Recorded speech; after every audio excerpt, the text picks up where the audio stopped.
Hola, este video complementario de estadística descriptiva resume los estadígrafos o descriptores de datos que usaremos en este curso.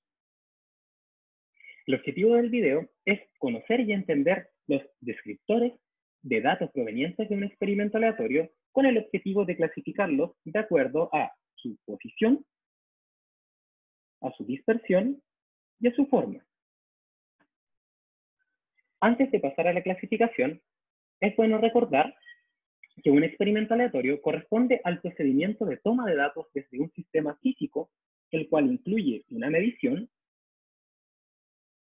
utilizando un procedimiento estandarizado, validado y repetible que considera el efecto de las variables independientes, de acuerdo a la nomenclatura que usamos en la clase anterior, variables U, de tal forma que aquellas que deseo controlar, ¿cuáles son ellas? Las variables controladas, y son aquellas que deseo evaluar su efecto que van a tener sobre la variable dependiente, que tenemos la variable dependiente que está medida. Esas variables están controladas. ¿Qué significa que estén controladas? Que si yo quiero evaluar el efecto que tiene la variable U2 sobre la variable dependiente Y, lo que yo realizaré es un experimento activo donde primero mantendré la variable U2, por ejemplo, si acá tenemos el eje de los experimentos, y acá está el valor de la variable U2, en un nivel fijo, y luego lo que haré será cambiar el valor de la variable. Y de esa forma evaluaré cómo ese cambio afecta al valor de la variable independiente. Por ejemplo, para el primer valor de la variable controlada estaba en ese nivel, y a continuación, cuando hice un cambio, se generó esa modificación en la variable dependiente medida. Entonces, para evaluar el efecto, este cambio que yo espero observar cuando cambio la variable controlada, lo que tengo que hacer también es asegurarme que las otras variables independientes que afectan a esta respuesta se mantengan fijas. ¿Cómo lo puedo hacer? Lo puedo hacer bloqueándolas, es decir, manteniéndolas constantes en todos los experimentos que realice para ambos valores, por ejemplo, de la variable controlada, y aquellas variables que no puedo bloquear, por ejemplo, porque su cantidad, su disposición no me permite hacer este bloqueo para completar todos los experimentos con el mismo valor de la variable controlada, lo que tengo que hacer es aleatorizarla.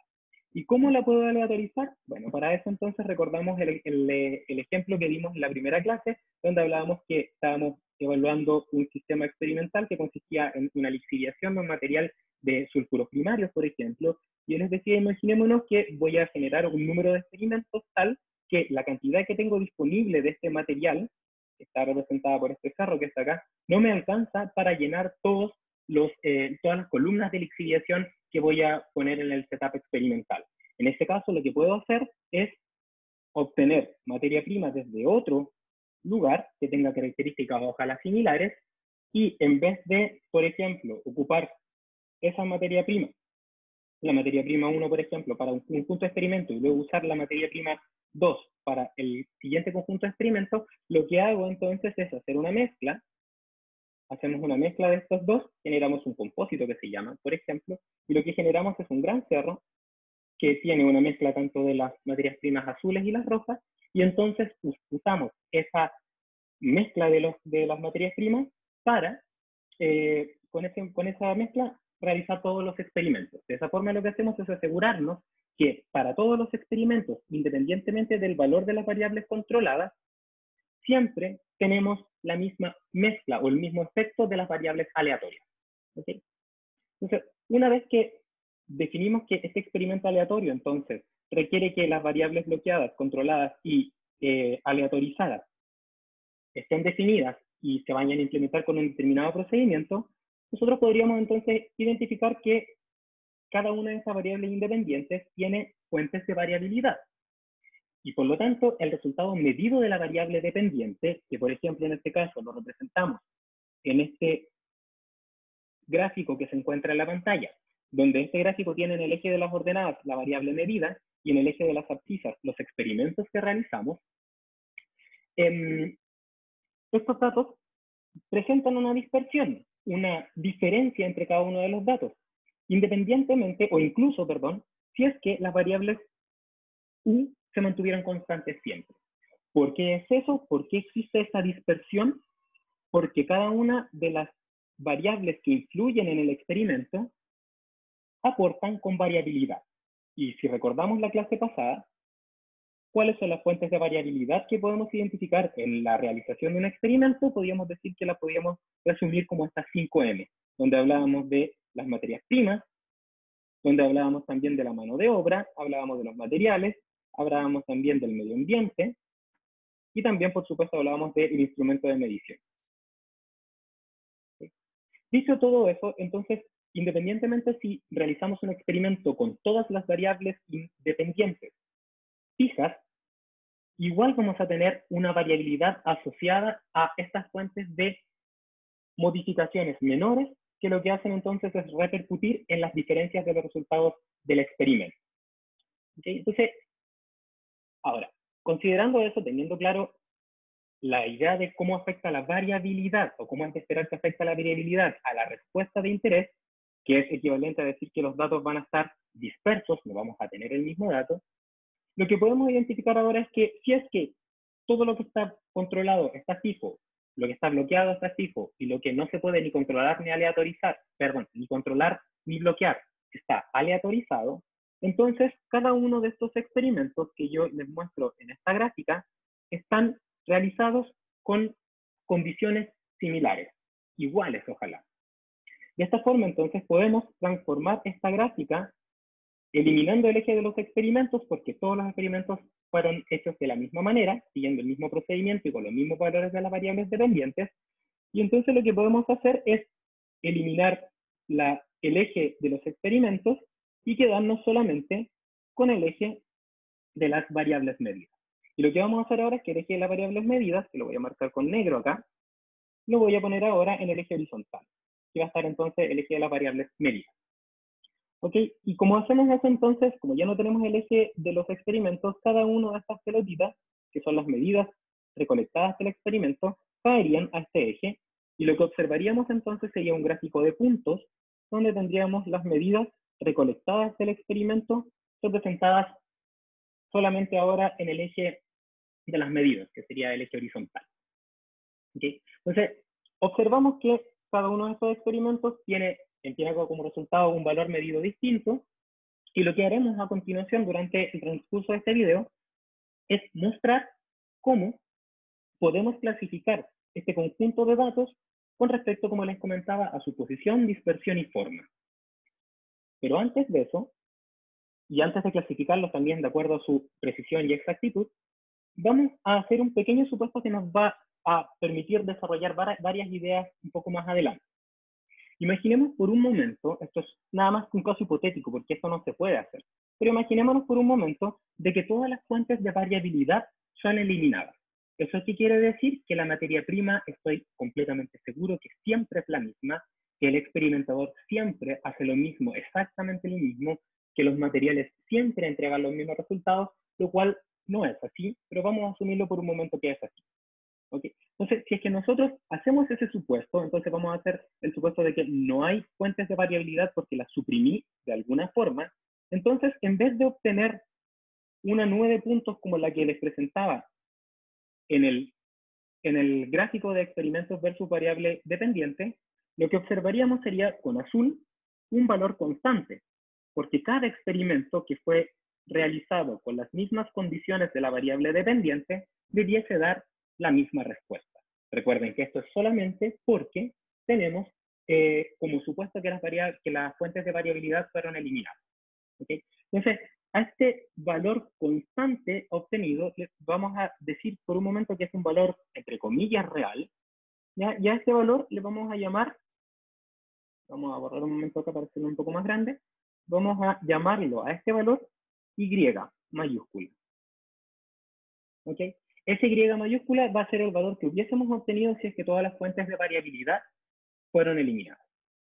Ahora, supongamos que existen fuentes de variabilidad, pero que estas no tienen sesgo. ¿Qué quiere decir que no tengan sesgo? Algo que es sesgado es algo que tiene una tendencia clara. Por lo tanto, algo que no tiene sesgo es justamente algo que no presenta una tendencia definida. En el caso de la estadística, se llama una variable que no tiene sesgo a aquella que puede ir en una dirección o en otra.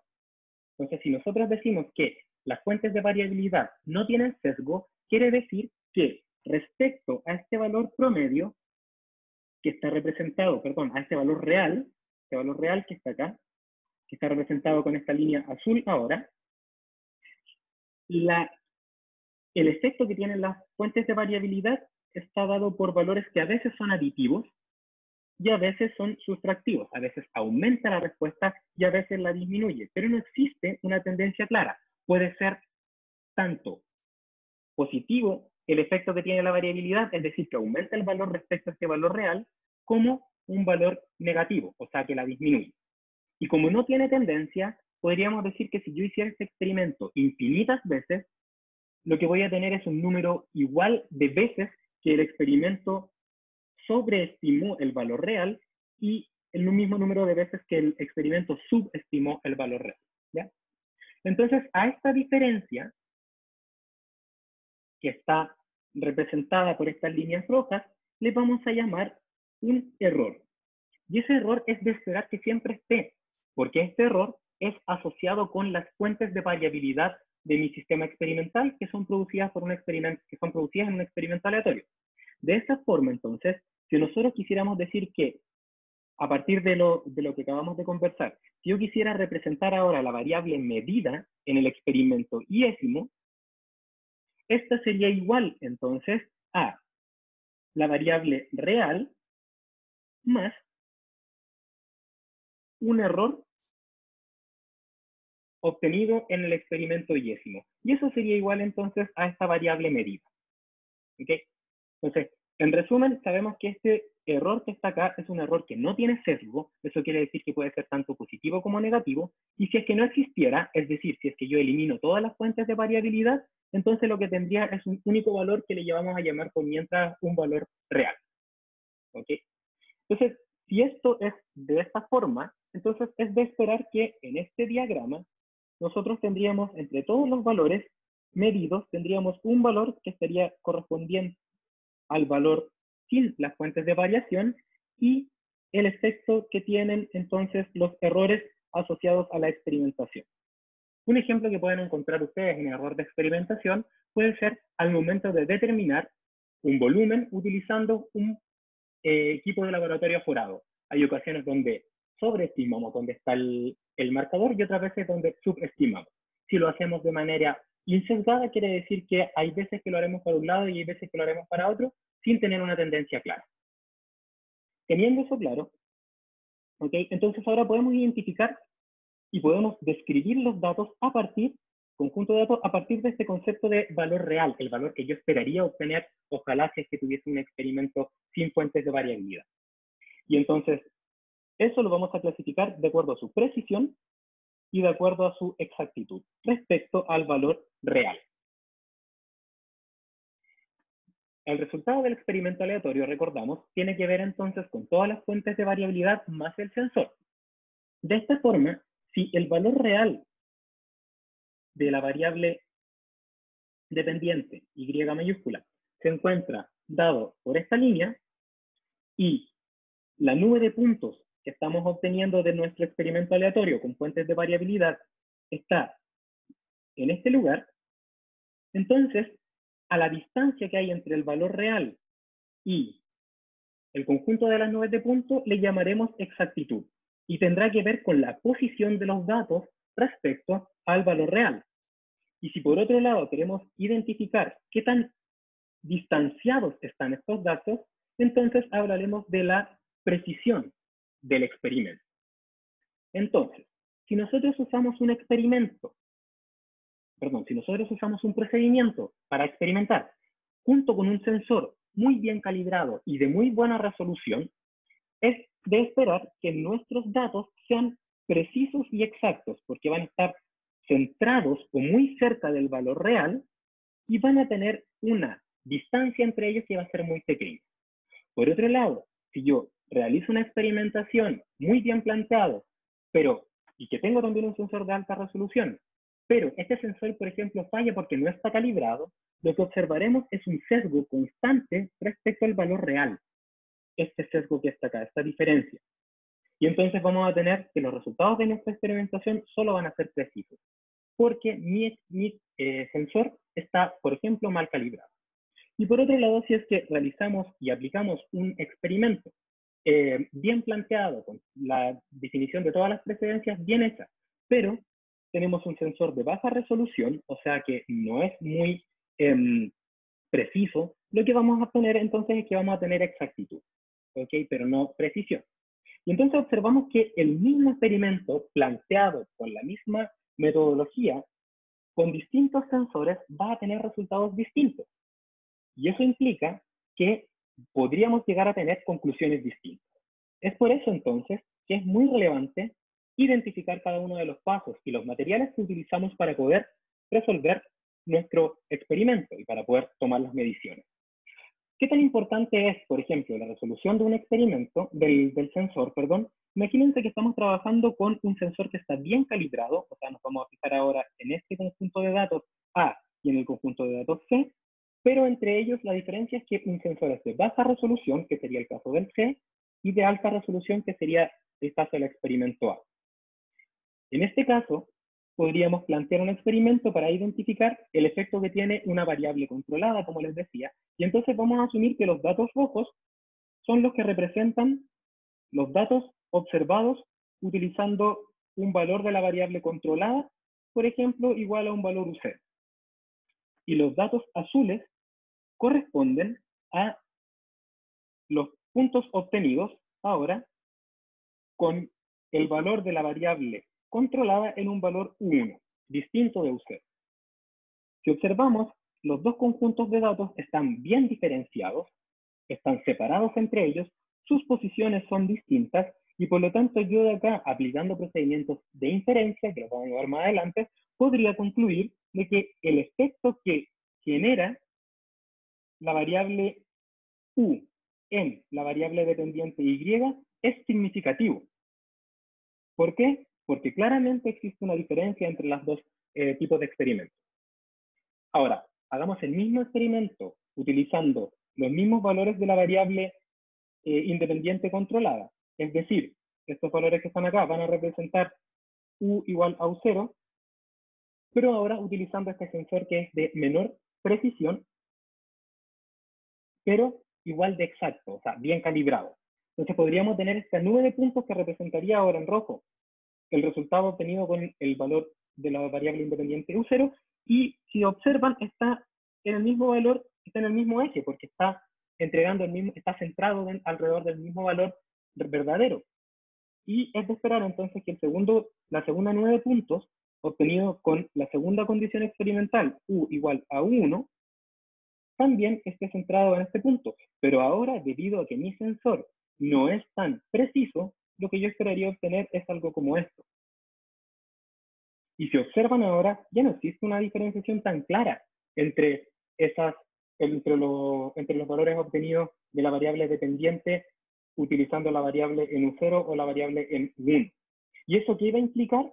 No va a implicar necesariamente que no tiene efecto, sino que debido a la precisión del instrumento no puedo concluir que existe un efecto significativo. Entonces es muy importante considerar la precisión de los resultados, la dispersión de los resultados en nuestros procedimientos de toma de decisiones y de inferencia, y es por eso entonces que es necesario clasificarlos. Los datos obtenidos en un experimento aleatorio los vamos a clasificar de acuerdo a tres parámetros, o sea, tres conjuntos. El primero va a ser de acuerdo a su posición, ¿ya? Y podemos preguntarnos su posición, por ejemplo, ¿dónde está el centro? También lo vamos a clasificar de acuerdo a su dispersión. Y la dispersión la vamos a relacionar, por ejemplo, entre qué valores se mueve y también qué tan alejados o qué tan cercanos están entre ellos. Y también lo vamos a clasificar de acuerdo a su forma, donde ahí nos preguntaremos dónde se encuentra un determinado porcentaje de datos. De que se hagan una idea a qué me refiero. Imagínense que este conjunto de datos que aparece en esta gráfica, queremos evaluar el centro. Entonces vamos a observar, por ejemplo, que el centro de estos datos va a estar más o menos por acá. Vamos a marcarlo con un asterisco. Y ahora imaginémonos que tenemos el mismo conjunto, un conjunto de datos similar, pero ahora, en vez de similar me refiero a que tengan el mismo centro, pero ahora imagínense que los datos están así.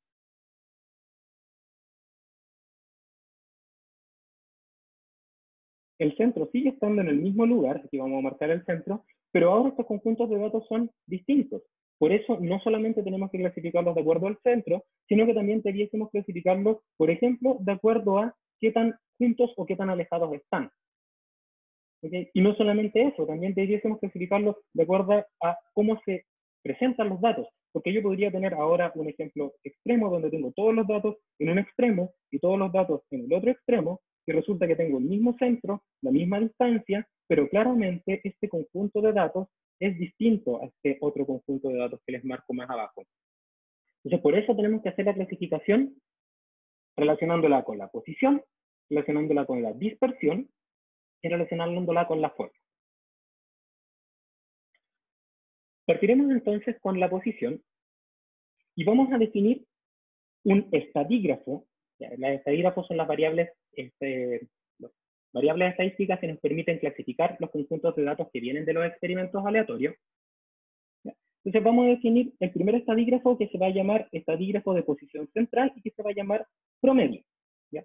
Y el promedio representa el lugar donde se encuentra el centro de masa de los datos. La ecuación está presentada acá y básicamente lo que tenemos es, imaginémonos ahora que x sub y representan las mediciones que realizamos en el experimento IESI. En este caso, las mediciones están representadas en este eje. Tenemos entonces que cada uno de estos puntos hacia abajo representa una medición obtenida en el experimento IESI, ¿no? Y ahora en el eje de las ordenadas, el experimento. Eso quiere decir entonces que para el primer experimento obtuvimos esa data de medición de variables dependientes. Para el segundo experimento tuvimos la que estoy marcando, el tercero, el cuarto y así sucesivamente. Entonces, la suma de todos estos valores, acá va a estar entonces, para que nos quede aún más claro, acá va a estar entonces el valor, voy a borrar para hacerlo que quede más claro. Entonces vamos a poner entonces que si acá está el xi, entonces vamos a decir que este punto que está acá representa x1, que acá este punto representa x2, que acá está el x3 y así sucesivamente. Entonces, si tomamos todos estos datos, los sumamos desde el primer experimento hasta el experimento enésimo y dividimos por el número de experimentos, lo que tendremos será el valor, se supone, central de los datos, que está representado en este caso por esta línea negra. Y lo interesante de esto es el concepto de centro de masa, ¿ya? Porque la idea del centro de masa nos va a permitir identificar características del promedio que son relevantes para este curso de una manera más sencilla. Entonces, para eso es bueno recordar qué es un centro de masa y aún mejor es imaginarnos que vamos a calcular el centro de masa de una tabla que está ahora en el eje horizontal.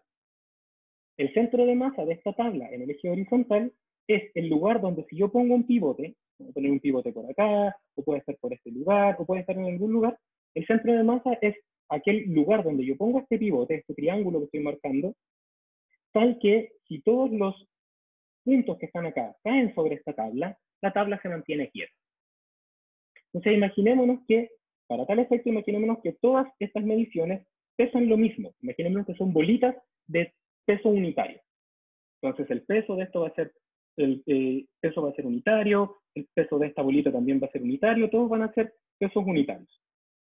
Y entonces la ubicación del centro de masa, donde vamos a poner el pivote, va a ser aquella tal que la suma de los torques sea igual a 0. Y si ustedes recuerdan de física, la suma de los torques corresponde, o el torque de esto corresponde a la distancia multiplicada por el peso. Puesto que todos tienen el mismo peso, entonces podríamos decir que la distancia respecto al centro de masa, entonces voy a poner acá x centro de masa. La distancia respecto al centro de masa va a ser x centro de masa, o sea, el valor donde vamos a poner acá podría estar el centro de masa, acá podría estar el centro de masa, el x centro de masa. Entonces vamos a poner la distancia respecto al centro de masa como el lugar donde está el centro de masa menos cada una de las mediciones. Esa sería la distancia con respecto a la medición IESIM. Y eso va a ir multiplicado por el peso. de cada una de estas mediciones. Y sabemos que la ecuación de centro de masa implica que toda la suma de las distancias desde 1 hasta n tiene que ser igual a 0, porque eso implica que la tabla se encuentra fija, está estática. Entonces, ¿qué observamos? Que el peso es 1, así que podemos sacarlo de la ecuación, ¿cierto? Y entonces lo que quedaría sería una sumatoria de x centro de masa menos xy igual a 0.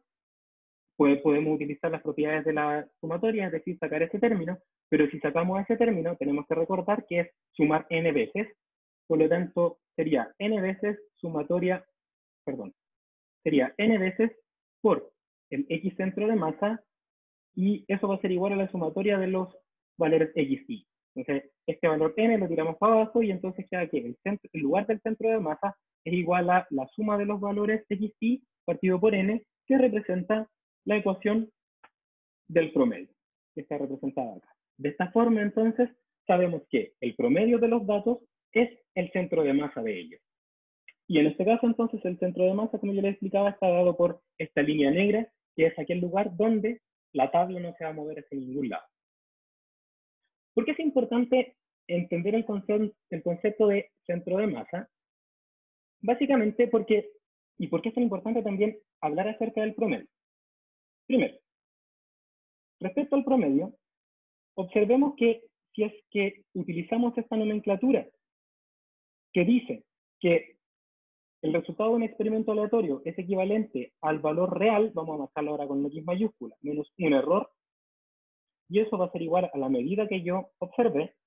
Si yo aplico ahora la ecuación del promedio, voy a sumar y voy a dividir por n, lo que obtendría acá sería esto, fíjense. Sería la sumatoria de estos términos partido por n, y acá sería la sumatoria de estos términos partido por n.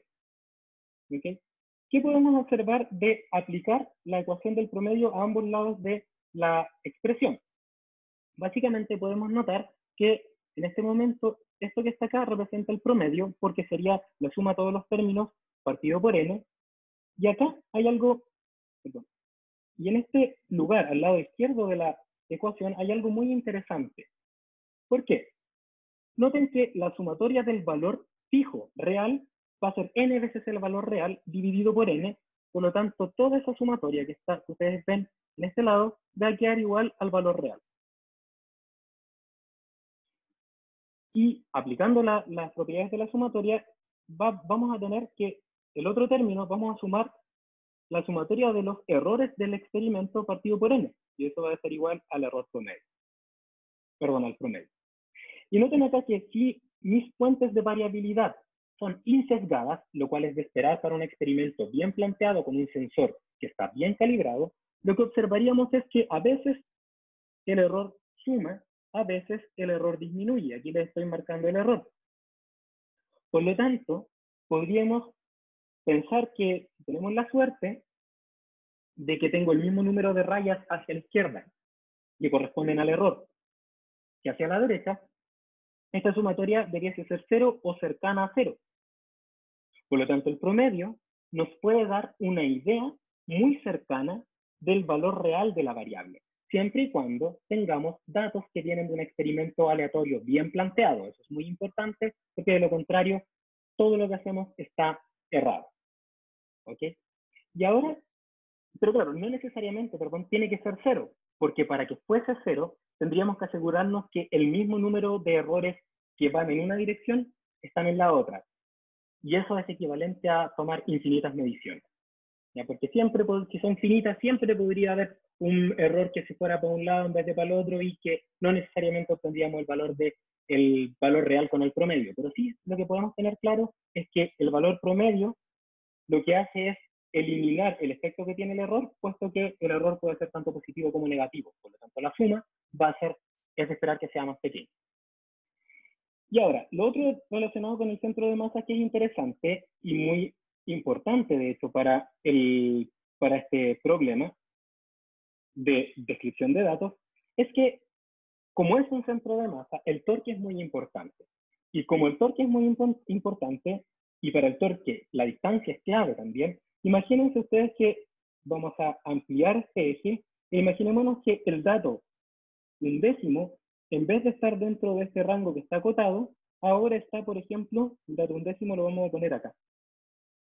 ¿Qué va a pasar con el promedio? El promedio, porque es un centro de masa, se va a desplazar. Y, por ejemplo, ahora va a estar acá.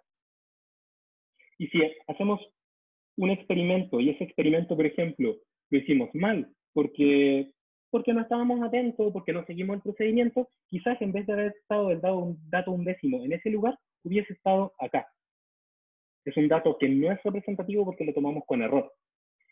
Y como el centro de masa y el promedio son lo mismo, entonces lo que pasaría es que ahora el promedio estaría acá. Y claramente este valor que está acá es muy distinto al promedio obtenido con datos bien estimados de un experimento, lo que implicaría que el promedio obtenido con el dato magenta que ustedes ven ahí sería muy distinto al valor real. Entonces, ¿por qué es tan importante lo que les comento? Porque el promedio es un buen estimador del valor real, pero tiene una propiedad que lo hace muy sensible a datos obtenidos de manera errónea. ¿Okay? Entonces, cuando vamos a calcular un promedio y vamos a hacer análisis con los promedios, siempre tenemos que preguntarnos si es que todos los datos son buenos o son anómalos. Y para eso vamos a tener procedimientos que les voy a indicar. Existen otros estadígrafos de posición que no necesariamente son centrales. El promedio es un estadígrafo de posición central, que son entonces estos estadígrafos de posición no centrales que se denominan cuantiles. Ahí está destacado cuantiles. ¿Ya? Y lo vamos a representar por esta letra, Qn sub n super i. ¿Ya? Esta variable representa el cuantil iésimo. ¿Ya? O sea, el i que está acá se refiere a ese término iésimo. ¿Ya? Y básicamente lo que representa el cuantil iésimo para un conjunto de datos es que si nosotros dividimos este conjunto de datos en n partes, tal que en cada una de estas n partes, vamos a poner acá n partes, tal que en cada una de estas n partes, en parte 1, parte 2, parte 3, hasta la parte enésima, incluimos el mismo número de datos. O sea, por ejemplo, acá tenemos, si nosotros decidimos que tenemos, imagínense ustedes, 100 datos, y nosotros vamos a dividir el conjunto de los 100 datos en 10 partes, vamos a decir que tengo datos 100 y partes, lo que es lo mismo a n, 10, entonces quiere decir que cada una de esas partes que nosotros estamos dividiendo los datos tiene 10 datos. Y esos 10 datos están ordenados, y esos 100 datos están ordenados de menor a mayor. ¿Ok? Si en vez de, por ejemplo, tomar 10 partes de división, lo que hacemos es tomar 4 partes de división, ¿ya? Cada una de estas partes de división de los datos, como por el que está aquí, por ejemplo, acá, acá y acá, cada uno de estos límites de división, vamos a hacerlo bien, perdón, aquí está el elemento 1, aquí está la segunda parte, acá está i igual 1, i igual 2, i igual 3 e i igual 4. Cada uno de estos divisiones debiese contener el mismo número de datos. Si tenemos entonces 100 datos y dividimos en 4 partes, acá debiese haber el 25% de los datos, o 25 datos. A continuación, en este primer y segundo límite, debiese estar el otro 25% de los datos, en el tercer límite el otro 25% de los datos, y finalmente el último 25% de los datos. Si n es 4, estas divisiones se llaman cuartiles. Y cada uno de ellos marca dónde se encuentra el 25% de los datos más pequeños, luego el 50% de los datos más pequeños, luego el 75% y finalmente el 100%. ¿Ok? Entonces, un estadístico de posición que se llama cuantil, si es que n está dividido en 4, se llama cuartil, y entonces lo que obtendríamos es dónde se encuentran los datos desde el más pequeño hasta el más grande, separados de 25% en 25%. ¿Cómo lo construimos? Lo que podríamos hacer es estos datos que ustedes ven acá, llevarlos a una tabla y ordenarlos del dato más pequeño, o sea, tomar este dato que está acá y ponerlo en la primera posición. Aquí estaría el dato de la primera posición. Y a continuación seguir con el segundo, y así hasta el dato, por ejemplo, en este caso, 100, que están ordenados de menor a mayor. Eso quiere decir que el dato obtenido en el XY va a ser menor o igual al XY más 1. Están ordenados de menor a mayor. ¿Y qué es lo que haríamos a continuación? Buscaríamos dónde está el 25% de los datos y marcaríamos en ese lugar que ahí se encuentra el cuantil con una división de 4 partes, 1. A continuación buscaríamos dónde está el dato que representa el 50% de los datos, puesto que estaríamos entre este 25 y el siguiente 25, y aquí estaría el cuantil con 4 divisiones, 2, que también se llama mediana. Y también se llama segundo cuartil. Y lo mismo podríamos hacer con el dato que representa el límite donde está hacia abajo de esto el 75% de los datos, que sería el Q4-3, que sería el tercer cuartil. Y finalmente el cuarto cuartil sería el máximo, porque eso representa el dato donde está el 100% de los datos hacia atrás de él. Así pueden ustedes entonces calcular los cuantiles y en particular cuando dividimos en 4 partes los cuartiles. ¿Y qué características tienen estos estadígrafos? Que no solamente dan el valor del centro, sino que también indica dónde se encuentra el 25% de los datos más pequeños y el 75% de los datos más pequeños, o lo que es lo mismo, el 25% de los datos más grandes. Para el cálculo, que lo podemos hacer manual, aparecen quizás algunos problemas, o podrían aparecer algunos problemas relacionados a dónde defino el límite. A lo que me refiero a lo siguiente. Si observan, tenemos 100 datos, por lo tanto, los datos son pares. De esta forma, el dato X50 y el dato X51 representan el lugar donde están los 50 datos más grandes y los 50 datos más pequeños. La mediana correspondería al promedio entre esos dos valores, al promedio entre el dato 50 y el dato 51. Y si es que tuviésemos datos impares, si es que acá tuviese el dato 101, entonces el dato que separa los dos sería el 51, porque hacia arriba hay 50 datos y hacia abajo hay 50 datos. ¿Ok? Entonces podríamos como tener una regla para calcular la mediana, y la misma se puede hacer para el resto de los cuartiles, y podríamos indicar que, por ejemplo, la mediana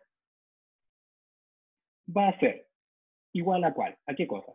Si el número de datos, vamos a poner acá entonces si n, vamos a ponerlo en n mayúscula, corresponde al número de datos, es par, ¿ok? Entonces, el valor de la mediana va a ser el promedio obtenido entre el dato n medios menos 1 y el dato n medios en la posición n medio más 1 partido por 2.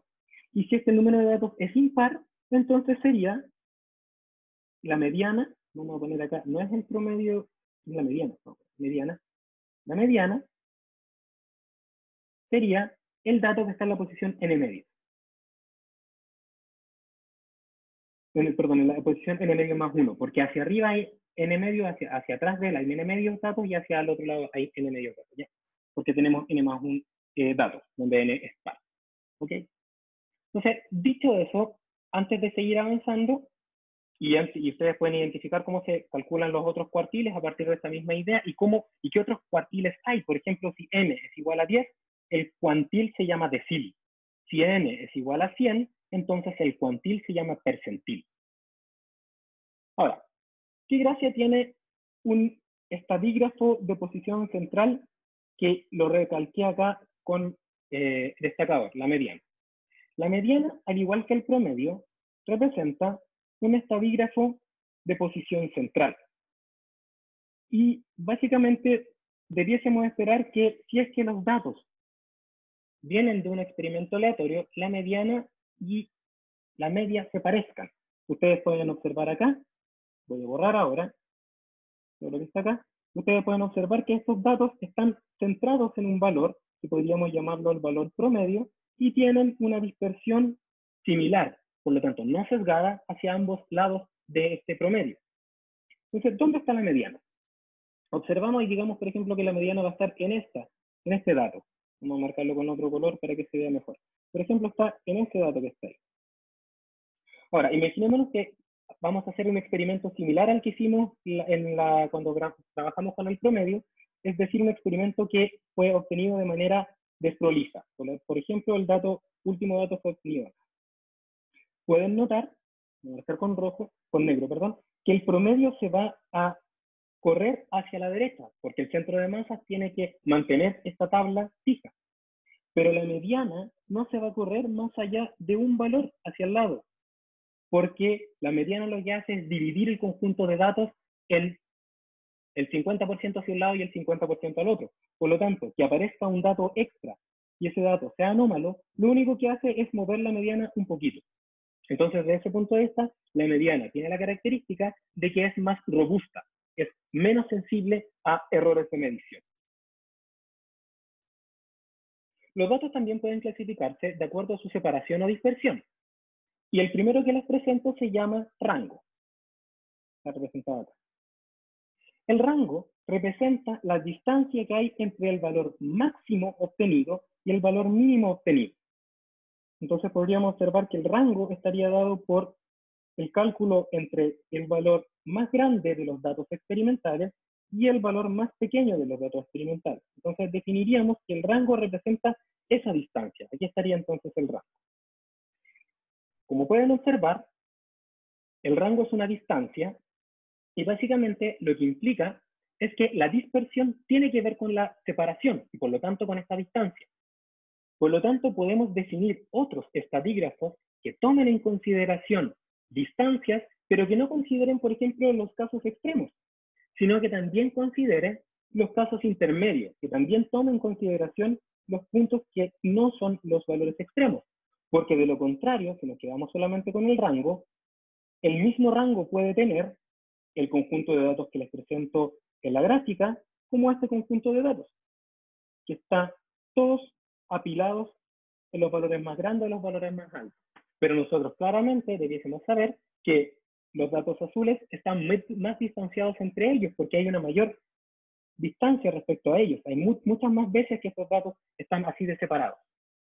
Entonces, para considerar el efecto que tiene la distancia de los datos intermedios, se define la varianza. Y la varianza lo que hace es representar un promedio de todas las distancias que hay entre los datos. ¿Okay? Y este promedio de todas las distancias que hay entre todos los datos se puede calcular y para eso necesitamos medir distancias de todos los datos. Y cuando uno mide distancia tiene que generar o tiene que utilizar un eje de referencia. Entonces podemos usar cualquier eje de referencia. Entonces vamos a partir, antes de hacer la definición completa, vamos a borrar el rango. Vamos a usar, por ejemplo, como eje de referencia el valor más pequeño. Entonces, la varianza, que corresponde al promedio de todas las distancias, sería aquel estadígrafo que considerara esta distancia que acabo de poner acá, con esta segunda distancia que está acá, con esta tercera distancia, con esta cuarta, esta quinta, sexta, séptima, octava y novena. Tengo 9 distancias porque tengo 10 datos, porque un dato lo tengo que usar como eje de referencia. Entonces yo podría decir, bueno, este dato corresponde al X3, entonces podríamos decir que todas las distancias de los experimentos iésimos respecto a la posición 3 van a ser el XI menos el X3, para I distinto de 3. Y entonces para sacar el promedio, lo que podría hacer, el promedio de las distancias, podría decir ahora, el promedio de las distancias con respecto al 3 va a ser la suma de todas esas distancias. Eso sería con I que va desde 1 hasta en este caso 10, pero I tiene que ser distinto de 3, porque no podemos sacar una distancia con respecto a lo mismo, dividido en este caso por 9, porque si tengo 10 datos solamente tengo 9 distancias. La varianza hace algo muy similar, pero en vez de definir como eje de referencia el dato 3, lo que hace la varianza es definir como eje de referencia el promedio. De esta forma, entonces, podríamos calcular que ahora la distancia, vamos a calcular acá, la distancia ahora, pero no la distancia respecto al punto 3, sino que la distancia respecto al promedio va a ser el valor del xi menos el x promedio. Y como ustedes recuerdan, si yo quiero calcular un promedio, tengo que sumar y partir por el número de datos. Primero notamos que el número de distancias tiene que seguir siendo 9 o n-1. ¿Por qué? Porque lo único que hice fue cambiar un sistema de referencia, ¿ya? Entonces, lo que haríamos sería sumar todas las distancias, desde 1 hasta n, desde xi menos x promedio, partido por n-1, porque tengo n-1 distancia. Aun cuando voy a sumar n veces, yo sé que una de esas sumas es la que me permite asegurar de que estamos calculando la distancia respecto a un punto del experimento. Y si ustedes recuerdan, de acuerdo a la definición del promedio, esta suma es 0, porque es el promedio, es el centro de masa. Por lo tanto, para que no sea 0, lo que nosotros hacemos es elevarlo al cuadrado. Ya eso se llama varianza y generalmente lo pueden encontrar como s cuadrado de x. ¿Y qué representa ese cuadrado de x? Representa la suma de las distancias al cuadrado de los datos respecto al promedio dividido por el número de distancias independientes, ¿ya? Y de ahora en adelante ese número de distancias independientes le vamos a llamar grados de libertad. En estadística, los grados de libertad tienen que ver con cómo calculo la dispersión de los datos de tal forma de asegurarse que voy a promediar solo distancias que son independientes. Dicho de otra forma, yo sé que aquí hay 10 distancias, pero una de esas distancias queda definida por el promedio, porque el promedio es el centro de masa. Por lo tanto, de las 10 distancias, una es linealmente dependiente. Por lo tanto, tengo 9 distancias independientes, o lo que es lo mismo, grado de libertad 9, o si tengo n experimentos, n-1. Si observan, la varianza es la suma de medidas que tienen dimensiones, que tienen unidades físicas, por ejemplo, grados Celsius, respecto a un promedio, que también tiene dimensiones. Por lo tanto, las unidades de la varianza son unidades de x elevado al cuadrado. Por ejemplo, grados Celsius elevado al cuadrado. Para hacerlo comparable con el promedio, se define la desviación estándar. Y la desviación estándar, que está representada acá, es nada más que la raíz cuadrada de la varianza. Eso es todo. Y claro, la gracia que tiene que eso sí tiene unidades del X, unidades de ingeniería, por ejemplo, grados Celsius, que estamos midiendo temperatura. Y a partir de la desviación estándar, que me permite entonces hacer una comparación entre el promedio y su dispersión, su centro y su dispersión, también podemos definir el coeficiente de variación como una especie de desviación estándar adimensionalizada, que podría ser algo así como el tanto por 1 o el tanto por ciento que representa la desviación estándar respecto al promedio. ¿Ok? Por último, estamos interesados en conocer qué estadígrafos de forma hay. Y para eso, lo que tenemos que preguntarnos es cómo podemos clasificar qué tan frecuente es que aparezcan datos en un determinado subconjunto. Me refiero a lo siguiente. Nuevamente, imaginemos que tenemos un experimento y ese experimento, que lo voy a marcar ahora con verde, tiene el mismo promedio. Ya vamos a decir que el promedio está acá. Vamos a marcarlo con azul. Vamos a poner que el promedio de los datos azules está representado por esta línea. Aquí está el promedio. Y que tiene una dispersión que va a estar fundamentalmente relacionada con esa distancia. Imaginémonos ahora que tenemos una dispersión similar de datos y un promedio similar de datos. Vamos a poner los datos de tal forma que el centro de masa sea similar. Pero estos datos no aparecen en este conjunto. Si nos quedamos solamente con estadígrafos de posición y de dispersión, vamos a observar que para conjuntos de datos que son distintos, tenemos estadígrafos que son iguales, porque tenemos el mismo promedio y la misma desviación estándar.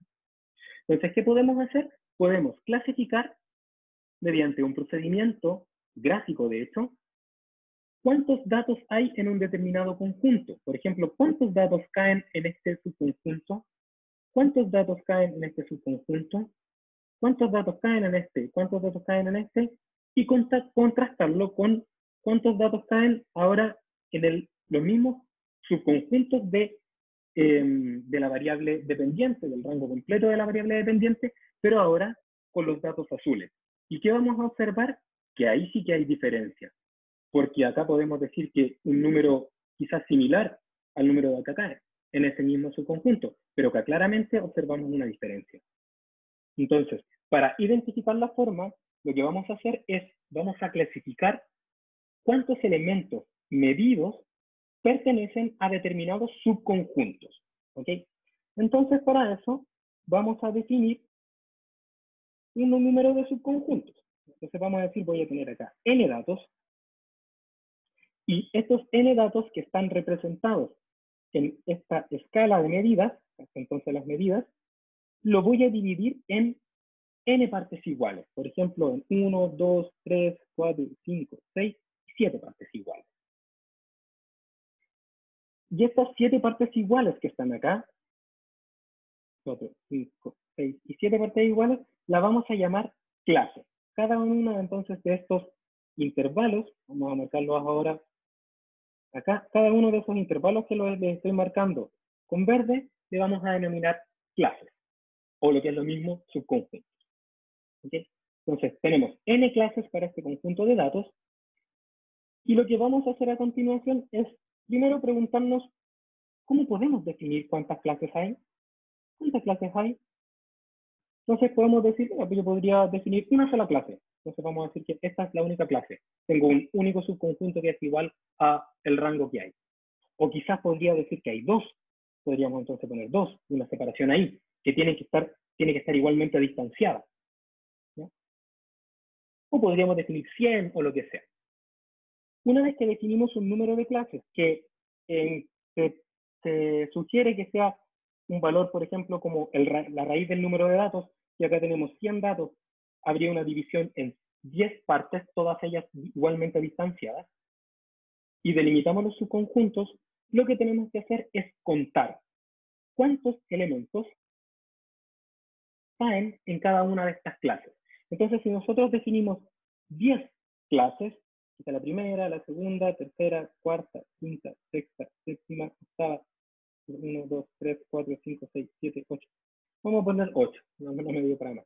Entonces, para estas 8 clases, lo que debiésemos hacer a continuación es preguntarnos, ¿cuántos elementos medidos caen en cada uno de estos subconjuntos que están igualmente espaciados?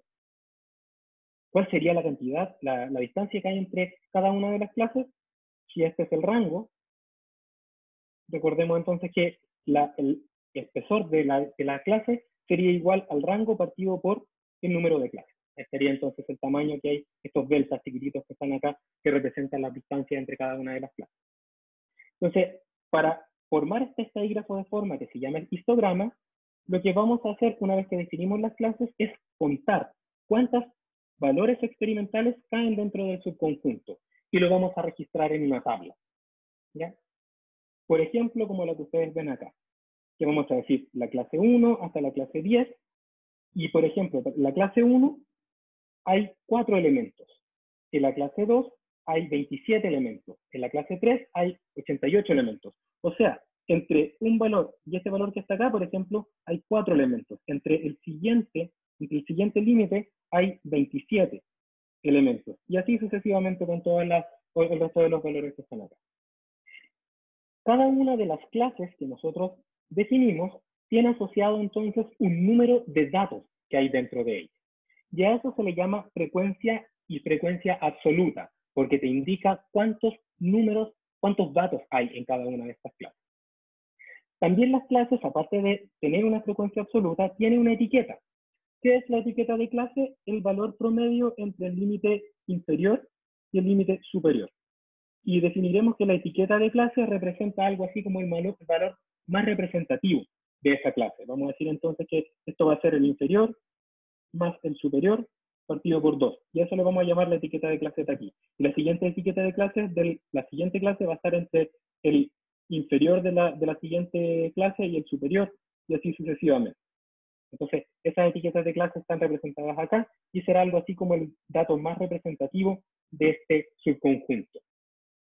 Y lo que hacemos es construir un histograma de tal forma de poner en el eje horizontal las clases con su respectivo ancho y en el eje vertical, en el eje de las abscisas, la frecuencia absoluta o el valor de AI, que sería la frecuencia, el número de datos para la clase iésima. Y entonces tendríamos, por ejemplo, que aquí está, vamos a hacerlo un poco más pequeño para que no alcance todo, acá sería la frecuencia absoluta 4. A continuación, para la siguiente clase sería el 27, y así sucesivamente con el resto. ¿Okay? Y entonces construiríamos un histograma de frecuencia absoluta, donde acá tenemos las clases que tiene unidades de la medida dependiente, ¿okay? Y esas unidades de la medida independiente son delimitados por subconjuntos que limitan las clases y cada subconjunto tiene un valor más representativo que se llama etiqueta de clase. ¿Ok? Entonces este sería el histograma de frecuencia absoluta, ya que representa intervalos respecto a frecuencia que ellos aparecen. Entonces fíjense que ahora el histograma de frecuencia absoluta es más interesante y entrega una información muy relevante respecto al número de datos. Antes, por ejemplo, decíamos que el centro estaba acá y la mediana también. Pero mediante el histograma no solamente podemos decir que el centro está acá, que sería algo así como el dato que está en el centro de masa también, sino que también cuáles son los intervalos que tienen más frecuencia de aparición. ¿Ya? Y de hecho, si es que nosotros dividimos esta frecuencia absoluta por el número de datos, entonces lo que vamos a tener es una frecuencia relativa. Y vamos a construir el histograma de frecuencia relativa.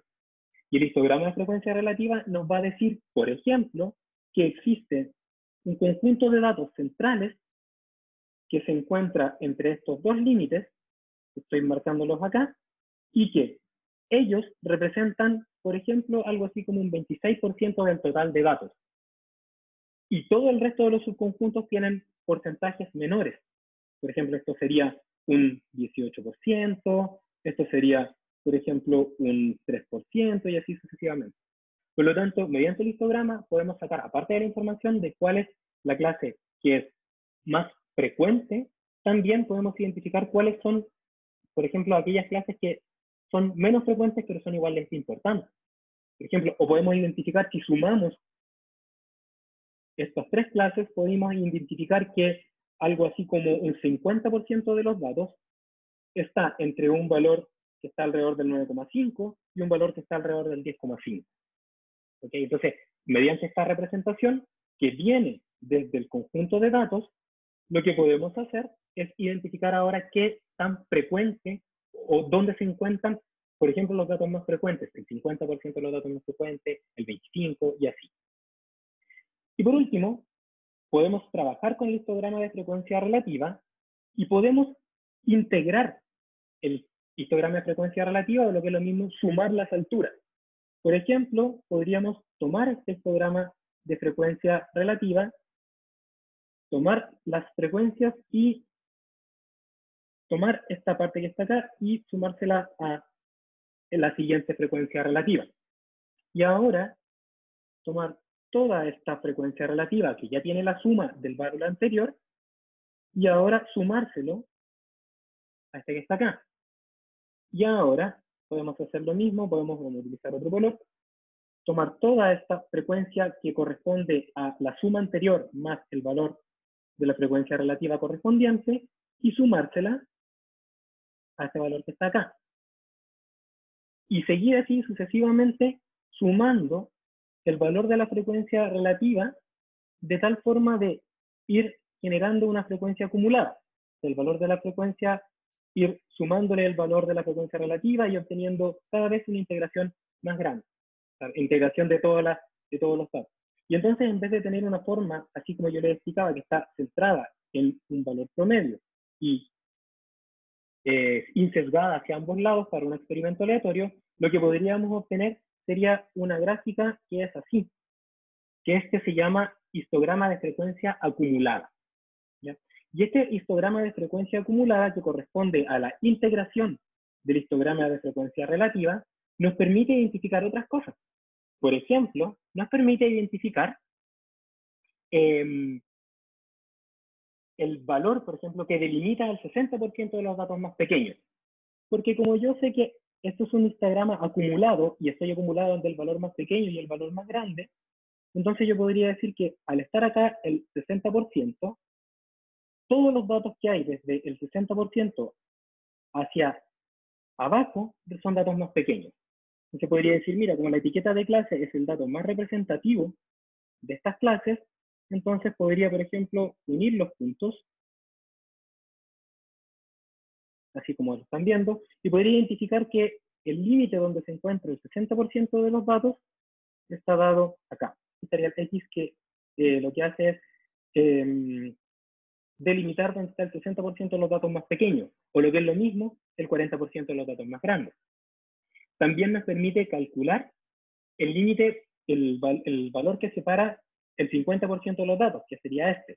Y recuerden que ese valor, ¿cómo se llama? Se llama media. ¿Ok? Y notar que acá lo que tuvimos que hacer, eso sí, fue un supuesto, y es que las etiquetas de clases se unen con líneas rectas, porque básicamente no tenemos otra opción de hacerlo. Pero quizás, si tuviésemos más datos, por ejemplo, en vez de tener 100, tuviésemos 1000 datos, podríamos generar más clases, lo que implicaría que estas clases van a ser más chiquititas. Entonces, estas líneas rectas ahora van a ser más pequeñitas y se va a aparecer algo que va a ser luego un continuo. Y es lo que vamos a estudiar más adelante como probabilidad. En síntesis, tenemos tres tipos de histogramas.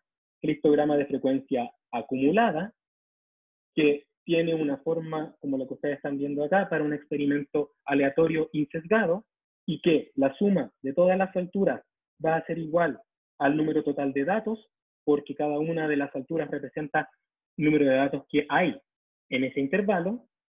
Tenemos el histograma de frecuencia relativa, donde preservamos la forma del histograma de frecuencia absoluta, que es como una especie de campana de Gauss para experimentos aleatorios insesgados, pero ahora la suma de las alturas ya no es el número de datos, sino que es 1 o 100, dependiendo si lo hacemos porcentaje tanto por 1. Y finalmente tenemos el histograma de frecuencia acumulada, que lo que hace es transformar esta forma normal, que se llama de distribución de los datos, a una representación integrada, que es una especie de S, y que nos permite identificar dónde se encuentra el límite de los datos más pequeños. Por ejemplo, el que me acabo de marcar y que lo voy ahora a destacar con verde, nos indicaría el valor de X, de la variable dependiente, que delimita el 90% de los datos más pequeños. O lo que es lo mismo, hacia este lado, hacia el lado derecho, se encuentra el 10% de los datos más grandes. Dicho eso, este video termina invitándolas también a buscar otros estadísticos de forma, y yo les pongo acá que pueden investigar qué es el coeficiente de asimetría, qué es kurtosis y muchos más, Skewness, por ejemplo, también hay otros, y cómo estos pueden indicarnos cuándo tenemos sesgo o cuándo no lo tenemos. Muchas gracias por la atención y espero que este video les sirva para su estudio.